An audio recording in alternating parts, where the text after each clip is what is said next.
The key to understanding Scotland is knowing how such stunning natural beauty shapes the pattern of life within it.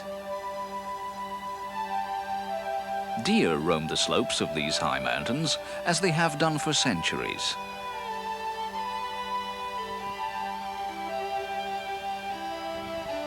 Sometimes in a highland loch where the sun is trapped by the pine forest, you can catch sight of an osprey. Every year, Scotland's salmon rivers spawn new generations of the king of fish. By the west coast, the warm Atlantic Ocean adds its own special influence.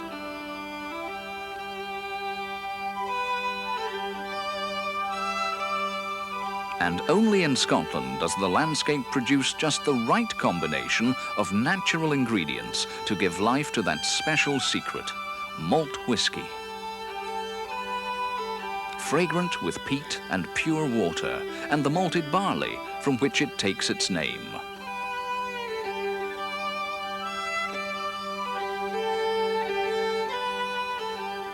But the different climates and landscapes make whiskies with individual characters.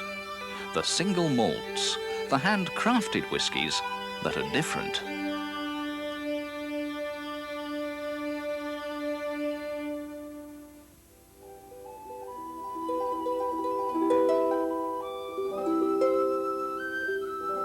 In one sense, the pattern of different characters in the malt whiskies is easy to understand. The great island malts from the islands off the west coast. The Highland malts with those from Speyside among them. And lightest of all, the lowland malts.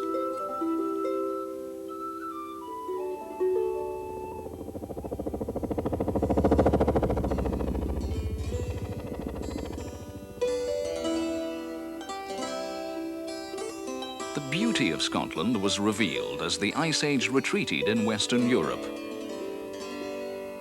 In the Highlands, deep valleys were gouged, later to be inhabited by a race of people who could win a living from the thin mountain soil. To the west, a complex reef of islands was scattered. The people who settled here were fisherfolk.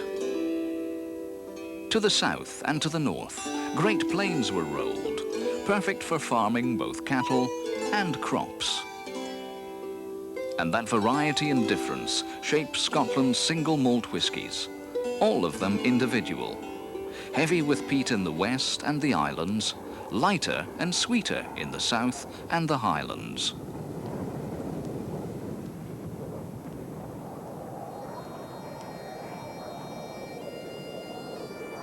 The classic Highland single malt whisky is Dalwhinnie, a surprising contrast to the rugged and desolate landscape which created it.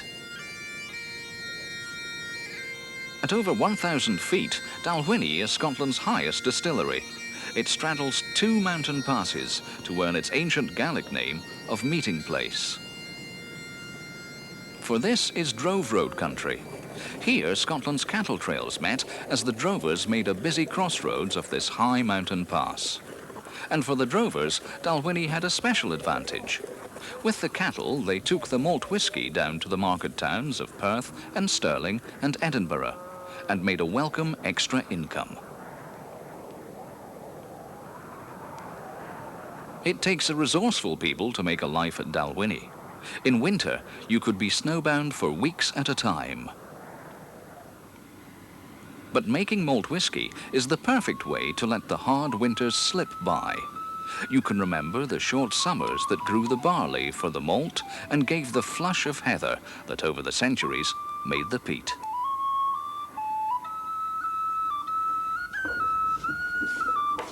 It takes 15 winters for Dalwhinnie malt whisky to come of age.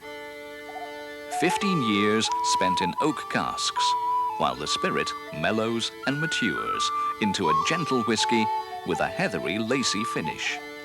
The taste is light with a fruity sweet aroma, an aromatic malt that is very easy to drink.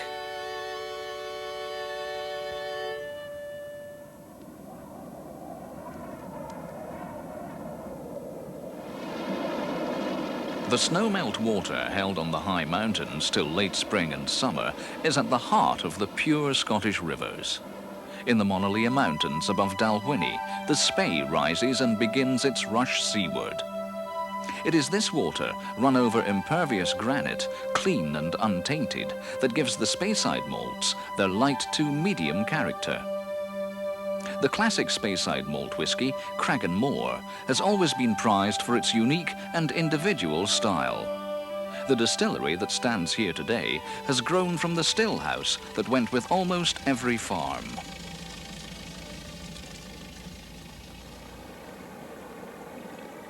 The countryside that borders the Spey is a very complete landscape, and barley is the perfect grain for growing here.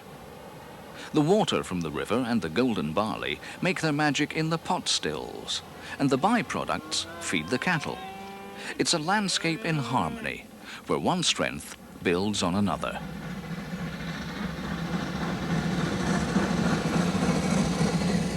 When the railway became a part of the landscape, its opportunities were embraced at Cragganmore.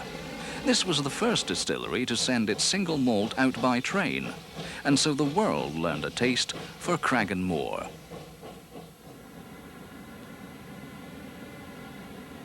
The Victorian age of invention and innovation gave Cragganmore's pot stills T-shaped necks, where most others are swan-necked, and true lovers of single malt whisky respect and enjoy the difference. For local eccentricities like these, shape the taste of malt whisky and make Cragganmore the classic Speyside malt. The right age for Cragganmore is 12 years. By then, the magic is complete and the whisky has fully developed.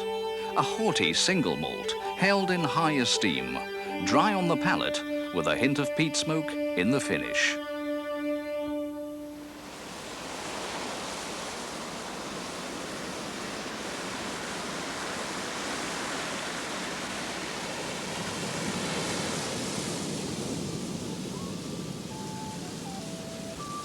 The islands off the west coast of Scotland make a very different kind of whisky, and the island of Islay is the definitive whisky island, famous for its peaty, smoky, strong single malts.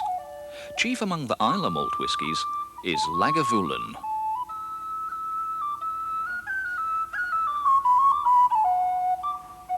Like much of Scotland, Islay lies under a blanket of peat. It colours and flavours the water for Lagavulin malt. And cut and stacked and dried in the wind, it provides the only fuel that the highlands and islands have in abundance. The Lagavulin distillers have harnessed both the water and the fuel to the traditional ways found in the malt barn and the still room to create their distinctive single malt whisky.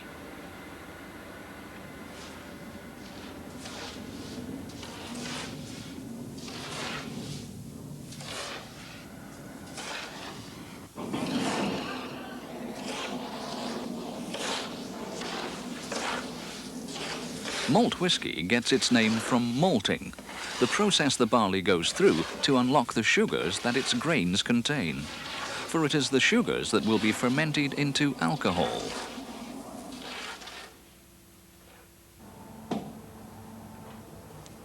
The heat of peat fires stops the malting at just the right point. Memories of the land and the seasons are gifted to the process as the peat smoke rises through the drying malt and its distinctive aroma is captured and held.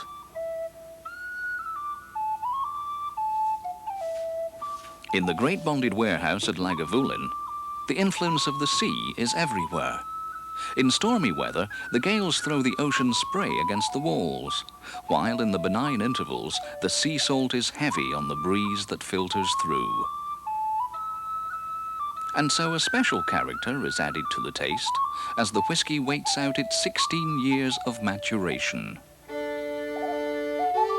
Lagavulin is the classic Islay malt, 16 years old, distinctive and robust, with a rich and full aroma. The smoky, peaty malt taste is a delight to the palate, a malt to be sipped and savoured.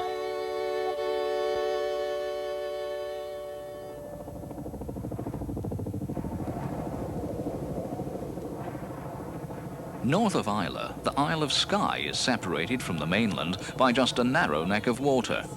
Here, the Kulin Mountains thrust jagged peaks over 3,000 feet above the sea. The people of Skye are fiercely jealous of their unique identity from the other islands, and that uniqueness carries into their only whiskey.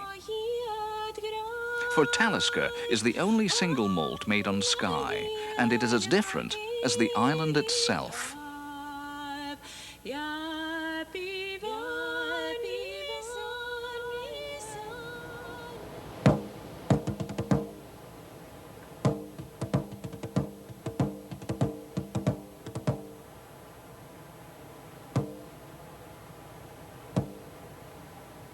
In 1745, more than 80 years before the distillery at Talisker was built, government forces harried the escaping rebel Bonnie Prince Charlie across the island after his defeat at the Battle of Culloden Moor.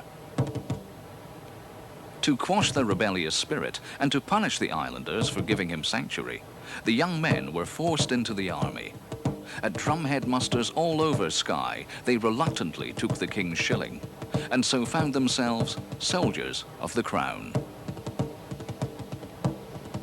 If there can be a bright side to so black a tale, it's that they took with them the love for the authentic taste of their homeland, and so the world learned of Talisker.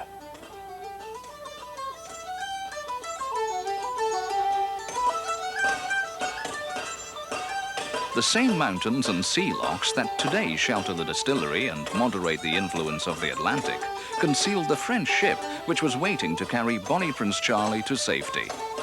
In those days, distilling was a secret art. And to find the best peat and water, the distillers had to know every hidden part of their island.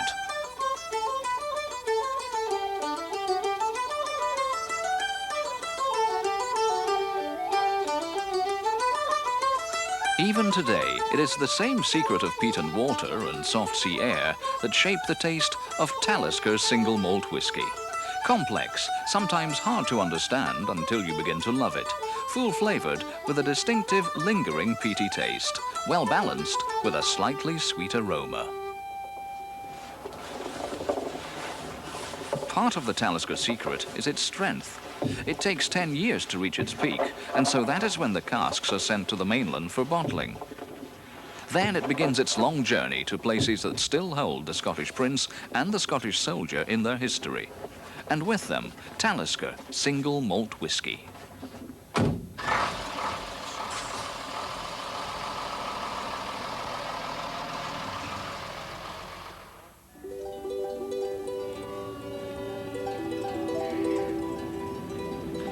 Places which lie beyond the reach of roads need ships and seaports to carry goods and people to and from them. Oban became a major tourist centre in the late Victorian era. But before that, it was already an important trading port. You could be out of Islay and Skye and away to America or Africa or India via Oban.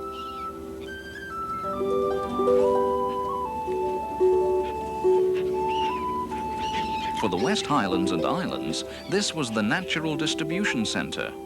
But it wasn't only other people's goods that went out from here. Oban had grown up around its own distillery, still here, right at the heart of the town. And Oban's single malt is the classic West Highland malt whiskey.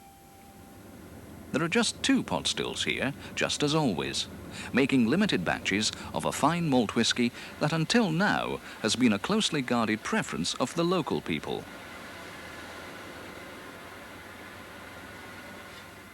The Oban men believe that their special malt whiskey is at its best if it lies in a cask a full 14 years. So that's how long it stays here.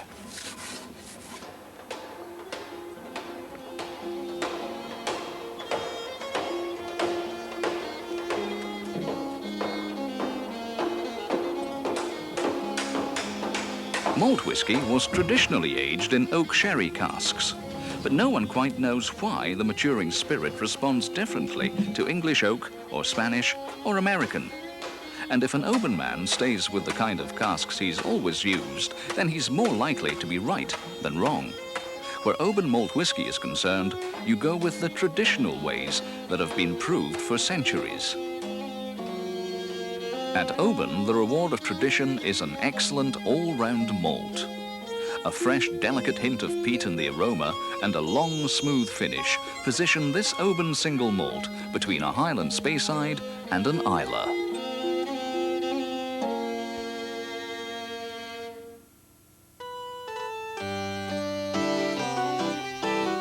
Scotland's classic malt whiskies were sought after all over the world and could stand their hand in any company. But in truth, the toughest market in the world was right here in Scotland, Edinburgh. If you could sell in Edinburgh, you could sell anywhere. The capital attracted to itself the best of all the malt whiskies that the drovers could bring from all quarters of the country. The nobles of the land and even royalty demanded and got the best of all things. And of all spirits, they judged Scotland's single malt whiskies supreme.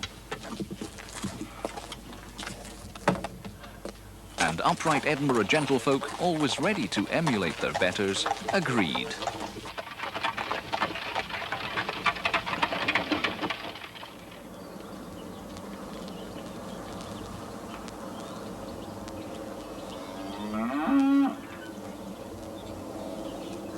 The low hills to the south of Edinburgh have always been the capital's larder. Its country famed for the quality of its produce, meat and drink fit for a king's table.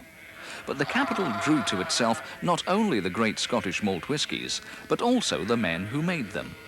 And so to find a malt whisky distillery here is no real surprise.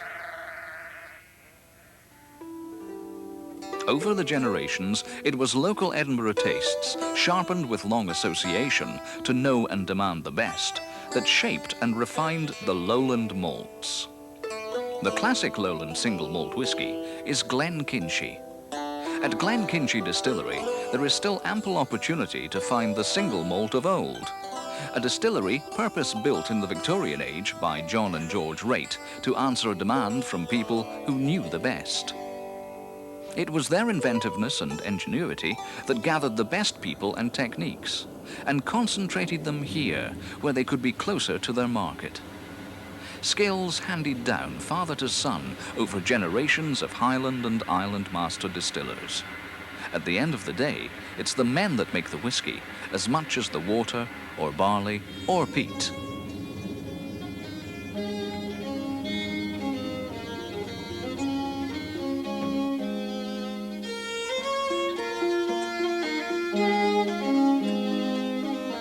Years old, Glenkinchie has a light, delicate nose, a clean aroma and a pale colour. The taste is smooth and pleasing, with a hint of dryness.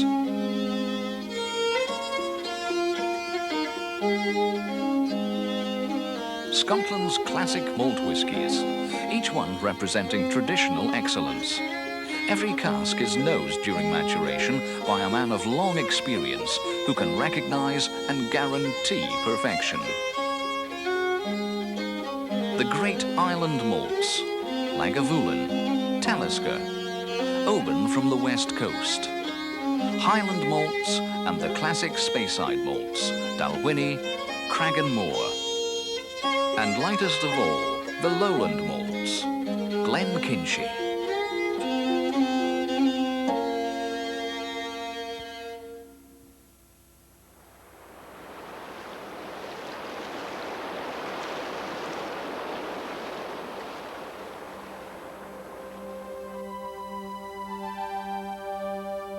Variety of character in the whiskey, born of the variety in the landscape. Within the regions, there are as many different whiskies as there are distilleries. All are good, but only a few are truly classic.